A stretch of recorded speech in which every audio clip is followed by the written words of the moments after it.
Now, what you end up doing here is picking up with a kid by the name of Tammuz, and basically the leader of Which a one do I local start cult. off And the way this with? is kind of told is that at some point in the early days, This was the least that I would like. essentially a goddess, right? And this idea was that the land they lived in was lush and green. I haven't seen the movie yet. There were all kinds of animals and plants and things. I think it hasn't even came out and so on and so forth. But ultimately, all they did was consume, and they never gave anything back. And so as time passed, the land began to become barren. It began to lose its rich water deposits. The various animals that existed there were either completely consumed or fled. And this was interpreted by the tribe as being punishment by the goddess for the fact that they just never gave to her the way they were supposed to. That all they did was took, and they never gave back. And so the result of this is you have what's kind of called the green light, right? And it's almost like this pit that exists down there. And what happens is seemingly people are sacrificed to it. Now, Tammuz seems like one of these kids, or really the part of the generation, and that usually happens in the passing generation. They fall less and less in line with the particular religious beliefs of the generation before them. And so this is no different. And what you end up having here is Tammuz who kind of comes forward. If only this art covered the whole card, the way other people do, right? then that'd be really nice. Right, that he believes that the village elder is essentially rattled, that he's losing his mind, that things need to change and things need to progress. He's holding on to the way things used to be. And so the result of this is that Tammuz has basically been chosen as a sacrifice. Now, there's going to be a lot of duplicity that goes on here that'll actually be established later on. But ultimately, Tammuz is kept inside this pit. And when he is, he's sacrificed to this kind of green eye. It literally starts tearing his body apart. It's comics explained in the background. In the sense that it's almost like a gravity well, right? It just kind of starts sucking him in and ripping the flesh from his bones in a pretty gruesome way. And then he's completely consumed. If you don't know what Comics Explained is, you should tune in. The green door opens. Now, for those of you guys who are just joining us with regards to the Incredible Hulk stuff, one, I highly suggest you check out the playlist down in the description to get caught up on everything related to the Immortal Hulk. But two, as a kind of quick run over here, the green door is essentially an access door, right? And it's almost like a door of the chosen. So when a particular individual out there dies and they've been exposed to gamma radiation, which is essentially the case here, right? If anything, this is probably more like a gamma meteorite, right? Or some kind of artifact that's been exposed to gamma radiation underrated somewhere along the line. That when a person's been exposed to gamma and they basically die, the green door opens, which takes them to the realm of the one below wall if they choose to pass through it. And when that happens, Tammuz is essentially taken to the realm of the one below all. Now, what we end up getting here is this kind of explanation, right? Something that goes on with regards to his friend. Now, his friend is a kid by the name of Shalim, who's actually the son of the village elder himself. Oh, y'all doing on your Saturday? Is that at some point in the past, Tammuz's mother actually died. And he was more or less adopted by the village elder, who kind of took him on as something akin to a son. It's not necessarily one of those exact things where he's a biological son. It's more just kind of an adoption process. But the important thing is that Shalim has kind of an uneasy feeling about what's going on with Tammuz. And he's kind of out and about, seemingly doesn't really know where he is. And the concern is almost kind of this ache in his stomach that something's happened to him. Now, when his father returns home, of course, he asks him, like, do you know where Tammuz is? And his answer is no. Like, why do you ask? And that's when Shalim picks up on the fact that he's done something to him. Now, when he goes to attack his dad immediately, just kind of knocks him down and refers to him as a milksop, basically a colloquial term for somebody who's weak or incapable of handling themselves in any real measurable way, that has to, like, rely on others for help and things like that. And so the result of this is that one of the hunters comes running back and talks of a beast that has appeared in the woods in an area near the tribe, and that it'll basically be enough because of its size, it'll be enough to feed them for quite some time. And so what you end up doing is switching over to Tammuz, who's basically re-emerged as a Hulk-like monster. And it's one of these funny things because even though he's here traditionally as what we would call a Hulk, he's not here with nefarious purposes. Instead, in being here, he's realized certain things. One, there's actually water below ground, and if the water can be irrigated, then it'll be enough for the tribe to be able to sustain themselves, to grow crops, different things like that. Presumably, animals will return to this place, and it's a way to kind of turn it back into a lush environment. And that's what he starts doing, right? He literally starts tearing through the ground trying to get to this water. And so because of that, he looks pretty badass. I mean, to the average person, he looks wildly monstrous and almost like a demon entity. And that's how the village members treat him. That when he emerges, he's trying to talk to them, trying to have a conversation with him, but all that comes out are just garbled growls. And in his frustration, he lashes out, much like we see what the Incredible Hulk do with regards to people who are kind of moving against him. And so the result of this is that he's essentially killed by an arrow, which is fired by Shalim, not knowing that it's Tammuz. But ultimately, he ends up coming across the corpse, and then he sees a tattoo or a birthmark on his body, and realizes that it's Tammuz, that he's somehow been changed or modified or altered. And so the result of this is that that when he kind of dies and he falls back to the realm of the One Below All, that essentially he's kind of met by the One Below All himself. And when this happens, the One Below All kind of tells him, like, you bear my mark, right? Like, I turn my face towards you, I am the One Below All. And he says, with these hands I break, with this mouth I howl, my weapon is hate. And the reality is, Tammuz felt betrayed by his own Let's tribe. save and that so pack. when that happens, he Go basically with, says, like, so is mine, right? He's basically bound by vengeance. And so that's what's kind of crazy, is because following that, they actually end up we just pulled the ration around. Let's see what happens in here. You know, they're just kind of like literally eating all parts of it. And that's when the village elder kind of stands up and says, like, this beast was brought here as a bounty to us, right? It was brought to us here by the goddess, right? She gave it to us.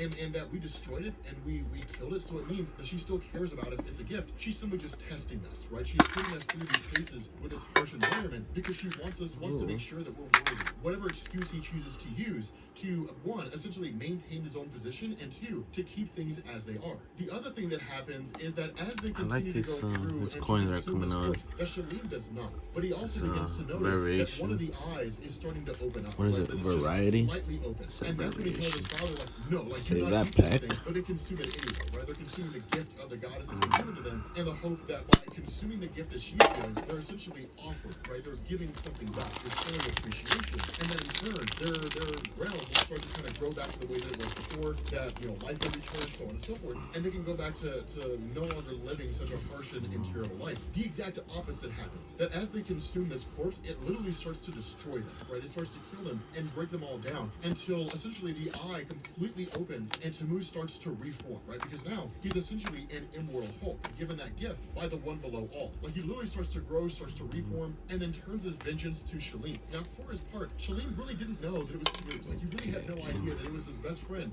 that he had essentially killed, right? Man, I love color blue. He didn't realize that he had fired the arrow in his own friend's eye and lettuce brought him to is an that? end. But ultimately, Lettuce the is response that? to Tammuz is, I don't know care, that right? Like, good, you know, in one of these instances, water. he kind of has essentially the voice of the One Below All kind of speaking into his mind, saying, like, you will never be rid of your vengeance, right? You'll never be rid of your anger and your wrath. That will always be a part of you. That's going to be who you are forevermore. And so the result of this is that he basically kills Shalim. Now, the reason why this matters, this is one of the reasons why the story is so cool, is because following that, he just goes forward out into the world. He doesn't die. Another right? blast story. He's not killed by Shalim. It's not like Shalim, you know, has to kill his own friend again and then kind of go forward from there. Like, it literally says Tammuz leaves the village alone, right? Like, he's the only person that emerges from this place. Presumably, he's going to show up and probably face off against the immortal Hulk, which would be cool. I don't really know what name to give this guy. Maybe like the Demon Hulk or something like that, but it's kind of a cool name because he looks like a demonic. Imagine if we pull more than one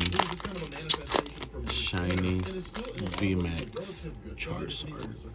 But doesn't really intend to cause harm to other people. Seems to be Just the exact imagine, same just way, right? imagine. Like the hate Hulk. Just more than one. He's literally bound by hate and Gotta be vengeance. epic. And that's it, right? He's just going forward as kind of like this force of violence, this force of seemingly entropy. So with that being said, guys, we're gonna bring this video to an end. If you are new here to Comments Explain, make sure you guys hit the sub button to become part of the Rob Corps. If you guys enjoyed this video, make sure you drop a like. And I think all the hollows might be in those packs. Last 10. Kyogre.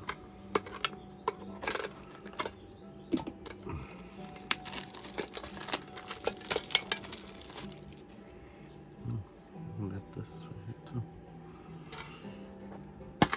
Story time ended. Oh, this is Genesect. Yep, that's a nice variety.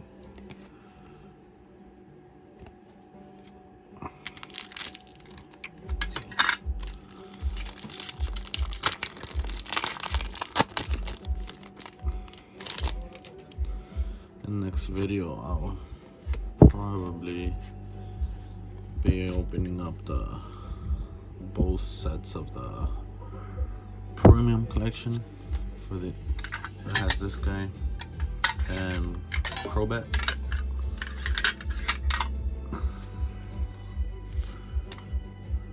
But as things are, eBay is Dragapult. There we go. Shiny Dragapult premium collection.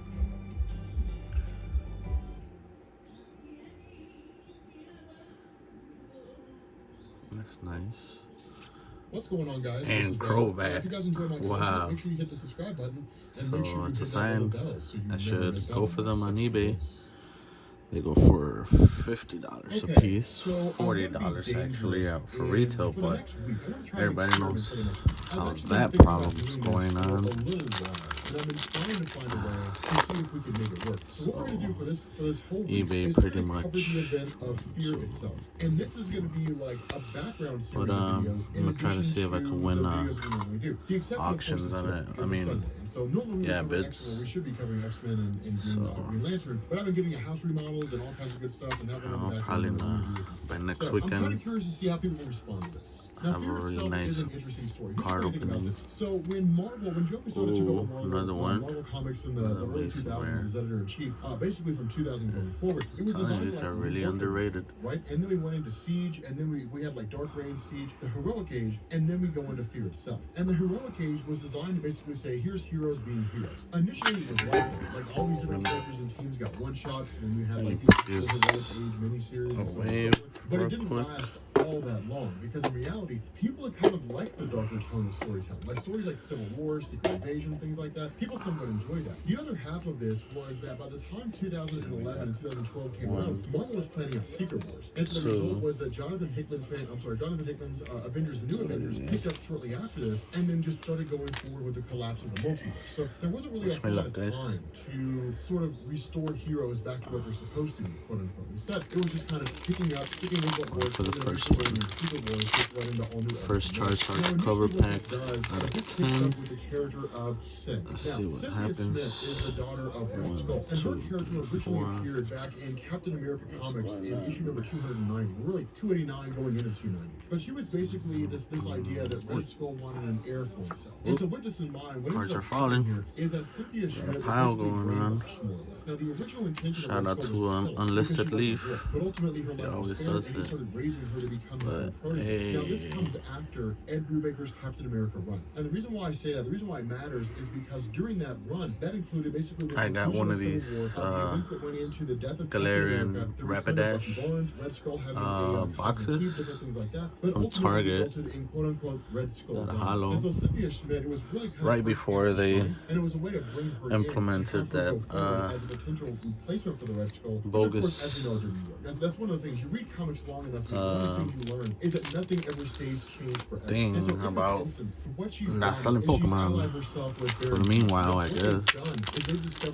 People don't know how to act. Basically housed various secrets that Red Skull kept hidden and various sources of power that he was never able to use for one reason or another. Now, this ultimately leads into them basically don't go crazy with Pokemon of Red Skull. And then once they get in, Cynthia Schmidt begins to basically sort of reveal this tale. And what we end up finding out Take is care that of yourself. in the 1940s, during be respectful. that the Red Skull had essentially traveled to a section of the ground, really in Germany, is much more valuable than mystics to him, and a bunch of art and cardboard. To start using their various forms of magics in order to access a sort of super weapon out there that would serve the purpose of allowing the Germans to basically win World War II. Now, the other half of this is the invaders themselves, because with this going on, essentially the artifact that's been summoned more or less by Red Skull has flown across the sky and you know what we want. Have to go chase it down. Now this ultimately leads to them basically accessing where the Red Skull was operating out of, just because of the fact that words had reached their ears and strange things were going on, and the invaders were literally jumping magic, from, as they say, the Germans and liberating all the camps that they could come across. And so when Namor steps in here and ends up finding out that all the members of